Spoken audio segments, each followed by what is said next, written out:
Anyway.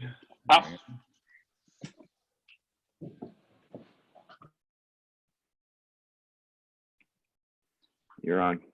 All right. Good morning, gentlemen. We are on Daf Mem Zayin Amud Aleph. It's like a Shabbos, actually the last blot in Perek Kira.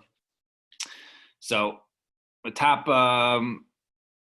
second half on the top. Amar Reb Zera, Amar Reb Asi, Amar Reb Yechanan, Amar Reb Chanina. So Amar Rebbe Rumnus Li. So Amar Rebbe Rumnus is also recorded in Rebbe Rumnus. So Li Tir Rebbe Letaltel Machta Biafara. It was permitted to me by Rebbe to move a machta of Ephra. So basically what this is something which is like used for incense. The English word is, what's the English word? A censer. A censer, I guess, is used to hold, what's it called? Ashes and stuff from incense for smelling. So inside there is ashes which are muksa. So you're allowed to go ahead and be metaltel a machta be'afara. So Amar lei Reb Zeir Reb Asi mi Amar Reb Yechanan hachi. Did Reb Yechanan say one is allowed to go ahead and move around this item, right, holding the ashes, right? Shouldn't that be muksa? Tonight we learn in Mishnah. A person's allowed to go ahead and pick up his young child if his young child needs to be picked up, despite the fact that perhaps the child is holding a rock, which is muksa. Or kilklo of Evan b'soicha, or a basket, right? A basket which is holding a rock inside it. You're allowed to go ahead and pick up the basket. However, we're talking about a basket that has other fruit in it. So there's a lot of fruit in it and a rock. So you're allowed to go ahead, and it's not considered to be a basis, a base for something which is muksa of the rock, because it has all the fruit in it. So Tamadis Bay. The reason that you're allowed to go ahead and pick it up is because it has fruit. It's considered to be a basis for a davar, which is not muksa, right? Such as fruit. Less like peri, low. But if there was no fruit in it, then it would be muksa. In other words, you can't just pick up a basket with a rock in it. So too, why is one allowed to go ahead and hold this what's it called, this machta, right? The shovel, whatever was holding the incense. Why is he allowed to go ahead and hold this, shovel of incense with all the ashes? The chara should be muksa. So ishtaimim kashachada. So first he was silent. He didn't know what to say. Amar, he says hachanami beisle kartin. Over here we're talking about kartin, right? There are stuff left over.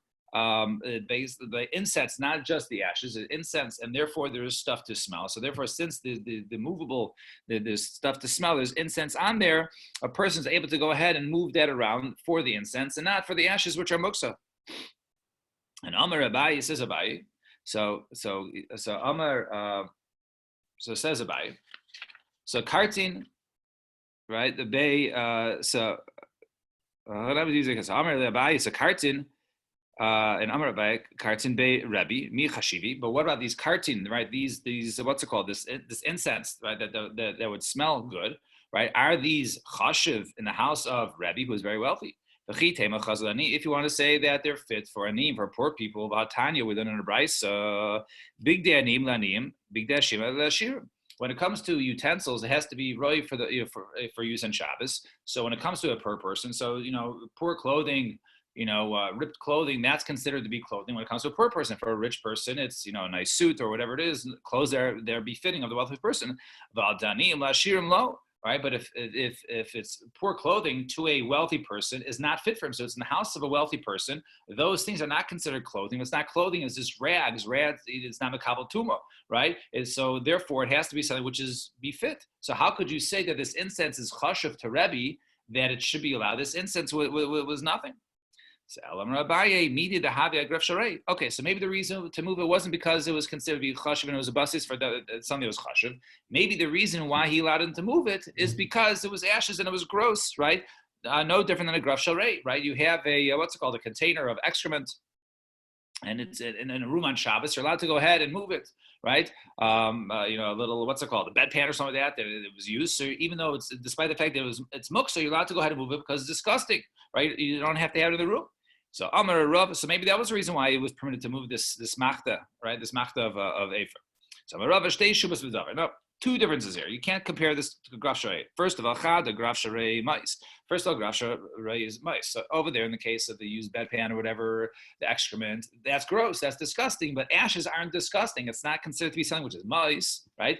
Hilo mice, and this over here is not considered to be gross. But furthermore, graf sharei migla. Right, that over there is uncovered. Right, it's uncovered. It's so you can see it. V'hai michse, but over here, this thing that was used for incense, it wasn't just like a shovel, like a machta, which is open. It was actually sort of like closed, right, with like a mesh on the outside that was incense. So it was closed anyways. So you can't compare it to a case of graf sharei, which is an uncovered like bedpan, that was soiled. Right, this is something else. So Elo my Rava rather says Rava Kiavina be Rav Nachman. Right, when I was older by the house of Rav Nachman, having metaltlin in Kenuna Agav Kitma. So they go over here and they would go. They would have a Kenuna. Right now, a Kenuna is basically like a portable, something that would bring like a fire or something. It's sort of like a portable heater. And Agav Kitma. Right, because of the kitma that was in it. Now there was ashes in there, and the ashes were actually put inside this little heater. Like there was some sort of like fire or charcoal or something in there with ashes in there, and those ashes actually used on Shabbos, right? As Rashi, because the kitma was like basically set aside, right, to use it to cover either spit or other disgusting things on Shabbos. So actually, the ashes were set aside to be used on Shabbos. So in other words, they went ahead and permitted this kinuna, right, this like portable heater thing also, which is very similar to our machta with Efer. They permitted this to use because of the ashes, even though it has wood chips which are muksa. So despite the fact that our wood chips are muksa, there's ashes that are permitted. So too in our case, maybe the ashes of the machta, of the incense, were actually ashes that perhaps were going to be put to use on Shabbos, and that's the reason why it was permitted to go ahead and use this machta of Efer, because it wasn't just holding something that was muksa, it was holding something that was going to be used on Shabbos. So Meis ve'asukasha v'shavin, and they both agree. Both, in other words, Rabbi Yehuda and Rabbi Shimon both agree. She'im yeshba shivrei psila. The taltal. If you have a candle that went out and there's oil left over, so obviously that's a machlokes between Rabbi Yehuda and Rabbi Shimon.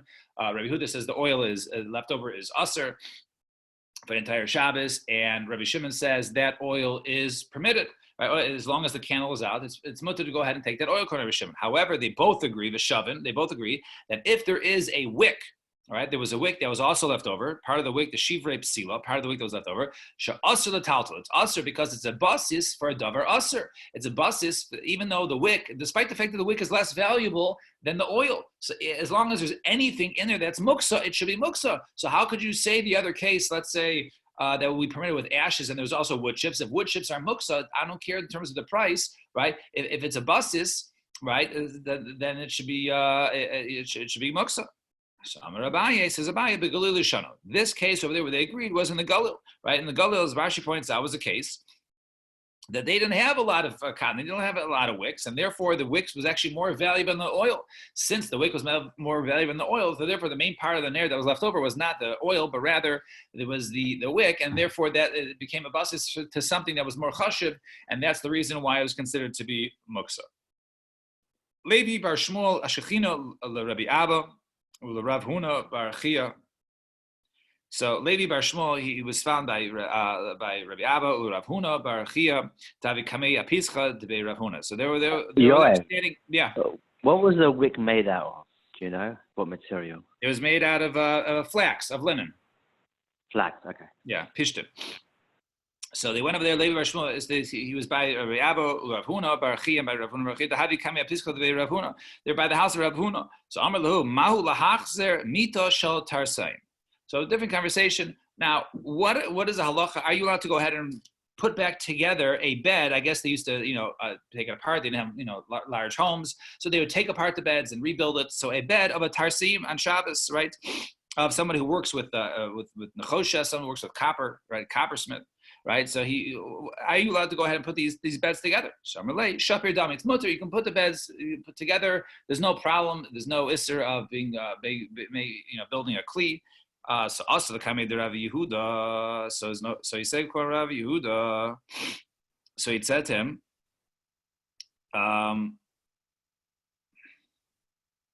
So also coming to review the Amar. So Amar ha Rav Shmuel ha Rav Shmuel. Rav Shmuel said ha machzer mita shel tarsayim b'Shabbos chayv chatas. What are you talking about? One who goes ahead and puts these beds together is chayv chatas. So how could he disagreed? He said no, it should be usher to do it. It should be your misagin kli, right? You're building a kli. He's making a kli.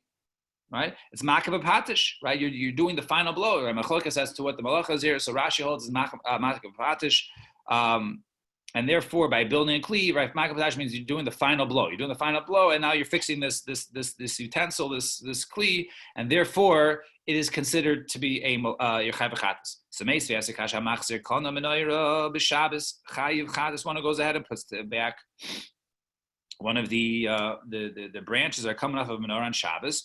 One is chayv echatas. Kana saidin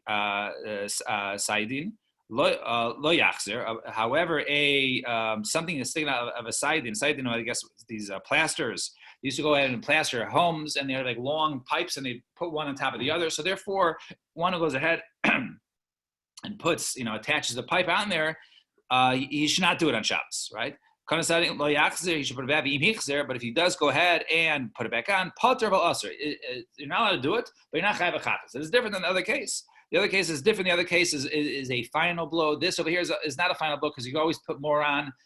So therefore, when you fix the menorah, that's the malacha. This is not necessarily a malacha, but still pater v'aser. And Rabbi Simai Mer Karen Gula Chayev Karen Pshuta Pater. Putting together a round horn is chayev, as Rashi explains. That was something that was usually put together very tightly. I mean, they had different holes there, but it was put together very tightly and done by Maisa Uman, right? It was done by a craftsman, as Rashi points out. And therefore, one who goes ahead and does that on Shabbos is chayv a chatas, but a kerem pshuto, but a straight horn, I guess, which is more loose-fitting, is not chayv. You're not chayv a chatas there. That's pater. However, inudam. So what do you see over here? We see over here that that one could be chayiv chatas for putting the menorah back together. So what is it? So my answer is so so they must say like this. The tiny in a bryce some lavas hamita the karasamita ulavchim shel sakivas. You have basically the sockets of the beds that when they hold the beds into place onto the floor, and the legs of the beds. You attach those, or these like little knots they used to go ahead and attach to a bow, right, for purposes of bow and arrow, nothing to do with the bed, right? So lo yachzer, these you should not go ahead and reattach. If you go ahead and reattach these on Shabbos, it's also to do it lo yachzer. But if you go ahead and put it back, then you are putter. So why are you putter? You're reattaching these things on Shabbos. You're putting things in place on Shabbos. What is the reason why it's putter? About padav aser, it's padav aser for loy taka, right? But however, you should not go ahead and nail it in and seal it in. V'im taka chayv chadas. But you do go ahead and seal it in. All these things you can put into place, so you can connect two pieces. Connecting two pieces is padav aser. Attaching it with a nail, making it permanent, that would be chayv chadas. Shimon Gamliel Haya rafui mutter. He said if it's loose, not only is it not chayv chadas padav aser, but he says even mutter. So in other words. That case, which we said over there when they asked about the coppersmith beds, how could you go and put those together? He said mutter to do it. All right. Even if you say like these other cases, they're pater over usher, it still means the usher to do it. Okay, you're not chayv chatas, but you're still not allowed to do it. Over here, he says no. Says Rabbi Shimon Gamliel. Here's the most makel opinion that if it's something which is a kli, like a bed or something which is not permanent into the ground, and it's loosely attached, then it is mutter to go ahead and do it. It's not considered to be a makar patish. It's not considered to be building. I have a question. So you just mentioned it is a kli. I thought anytime it's a kli, it's susceptible to tuma and susceptible to muksa. Right now, so kli is right in terms of tuma, but a kli now it depends what its usage is. Right? If its usage is something which is mutter and Shabbos, then it's completely fine. Right? A bed is, let's say, a kli. Right? So a bed, right. But a bed is permitted use to sleep on or to sit on. Because he had in mind, that he's going to break it down on Shabbos. He had to have it in mind first. Shabbos, right? Since its use, the kli over here that he's putting together is something which is uses for Shabbos, therefore it'd be mutter. But something like a menorah, whose use is that he didn't have in mind to use it, on Shabbos, that usage would be usher to have on Shabbos. Yoel, what about Hagim? Can you do this on Hagim as well? No, yeah. I mean, if you for Shabbos for sure. The difference. There's a couple differences by Ochel Nefesh when it comes to Shabbos and Yantiv, but typically what that which is usher on Shabbos is usher on Yantiv. Or mutter, you mean mutter on Shabbos? If it's mutter, if you could do it on Shabbos, you could for sure do it on Yantiv. Right. Exactly. Right. Yeah. Thank you. And the way around, you can't. Right.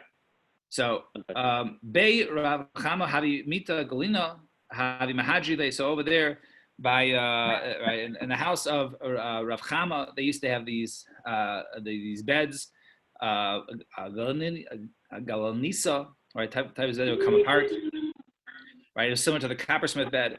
Havi Mahadri Bei B'Yom Tova. They used to go ahead and rebuild it. Right, speaking of which, on Yantif. So it says when the Rabbi asked the Rava, what do you hold? You hold this is not real building, it's only sort of like building. So these sort of deraisa leka. Okay, granted it's deraisa, you said derabanan bihaika, isn't it asamid derabanan? So Amarle, ana karoshun gamil srila. I hold like karoshun gamil. The Amar that holds im haya rafui mutter. If it was loose fitting, if the pieces link into one another, right, loosely, then it is even not only patav aser, but it is even permitted to do it on Shabbos and on Yantif. Right. Now your Mishnah. Last Mishnah of the parak. Anaya Mishnah. Now Mishnah. So we say, nice thing we actually saw this earlier, nice thing, kli tachas hanel kabbalin tzotzos. One is allowed to go ahead and put a kli underneath a candle to catch any sparks perhaps that fall from the candle. But you should not go ahead and put water in that bowl. Because it says earlier, because he's extinguishing. So, and now this is said, pointed out, as the Gemara pointed out, even on Friday before Shabbos. So in other words, that way you can put a bowl under it, right? But you can't put a bowl of water under it because of your extinguishing the sparks. Now we'll see. So Gemara says, first of all, how can you go ahead and put a bowl, even an empty bowl in it with no water? Aren't you being mavato the kli? In other words, the kli is usable on Shabbos. A bowl is usable on Shabbos. If all of a sudden something muksa comes in the bowl, it's now considered to be a base, right, for something muksa. A bus is for a davar aser, and that makes it muksa. So how could you go ahead and put something underneath the candle, and you're going to force it to be mavato kli? You're going to make this kli not permitted to use any longer in Shabbos. So be mavato kli meichano. Some of the right there shooting says the same ben mamash. No sparks, aim ben mamash. There is no. It's not a basis. Once the sparks go out, there's nothing there anymore. So therefore, it's not considered to be a basis for something which is usher, and it does not become usher afterwards. It does not become muksa. And then it says the Mishnah, second part, you can put a bowl there, but you can't put a bowl of any waters. Because he's extinguishing. So let's say our stam Mishnah is like Rabbi Yasi, the Amar who holds. If one goes ahead and cause extinguishing of a fire, that is usher. In other words, let's say there's a fire and one puts around the fire water, then the water won't spread. It'll be put out because once the fire spreads to the water will be put out. So to over here, he's putting the water underneath it, and you're going to cause nitosis to go out. So Gar says, does this make sense to you that this is Rabbi Yossi, right? Rabbi Yossi says you only can't do it on Shabbos, but Erev Shabbos, Amar, does he say it? Even on Erev Shabbos, you can't do, right? You can't be gareng kibui, right? The chit hem hachinami. If you're going to say, yeah, you're right. So hachinam b'Shabbos. If you say, yeah, so Shabbos. So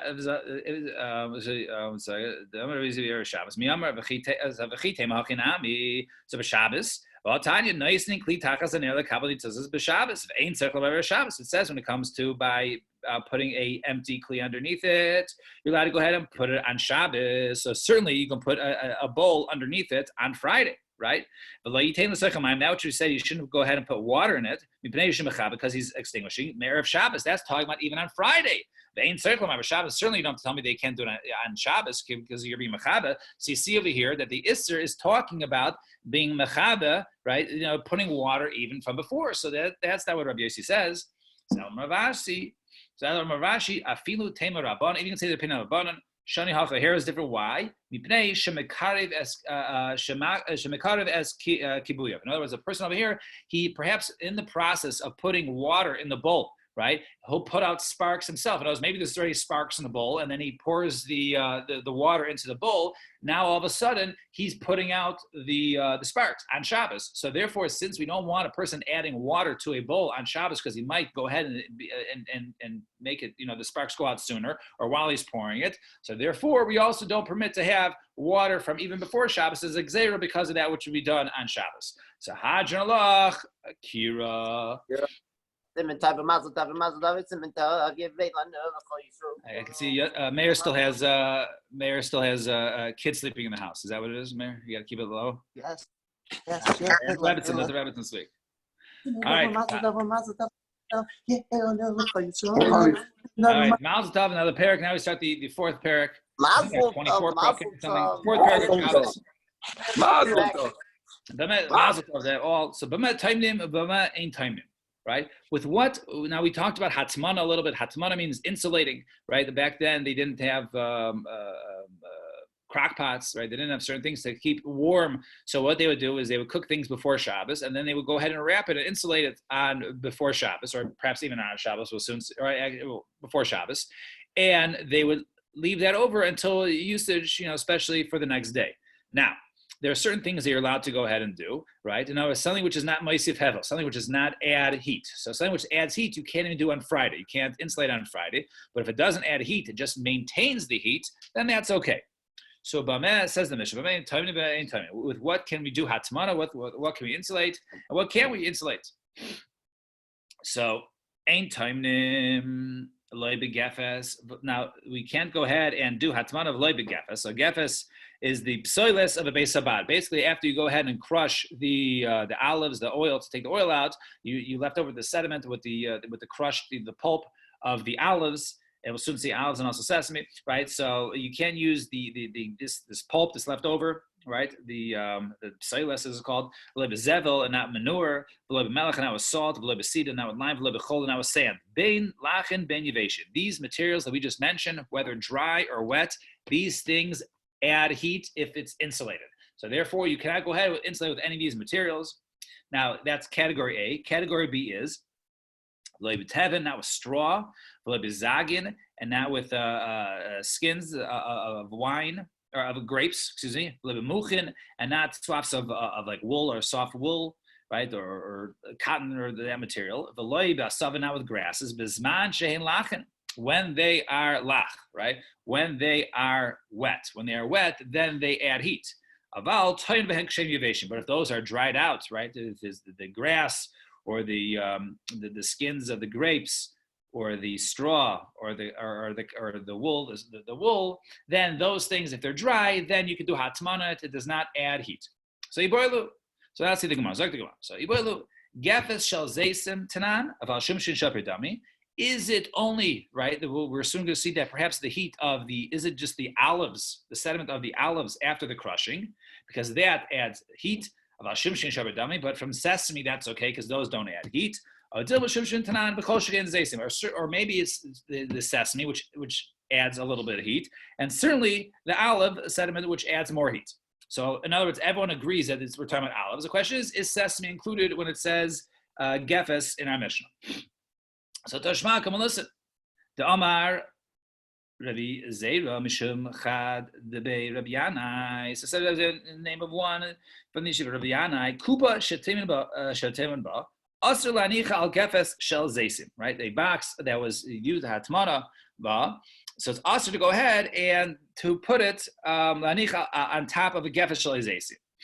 In other words, you did underneath, you insulate underneath, and you want to put on top. Right, you want to go ahead and do hatmana on top of it, right? On top, you want to put some sort of dish on top, a kadera on top. So you say over there, you can go ahead and put it on top of a gefes shel zeisim, right? You can't put it on top of the sediment of olives, right? The shmamina shel zeisim tanan. So we see this is dafka of zeisim and other things. So Gemara says no, the olim l'chalin hatmana, right? The shumshin nami aser, right? Maybe over there, in that case, it's also sesame, not just zeisim. Why? Sir, why? Because in other words, because when we say over there, when the heat goes up, right, then we say that of the zaysim go up. In other words, only maybe it could be when we're talking about cases of when there's hatman underneath and you're putting something on top. So then, in terms of the heat that goes up, maybe that's only the olives. But when we're talking about insulated with the dish inside, maybe that's both sesame and olives. So it's not a proof. In other words, that what you say you can't put on top. Granted, that is the olives that go up. That's the hevel, the heat from the olives that will go up. But who says that when you go ahead and put it inside and you insulate around it, perhaps it also includes sesame, so that's not lav dafka a raya, and we'll continue from here tomorrow. Everyone have a wonderful day. Shkaya. Skaya. All right. Everyone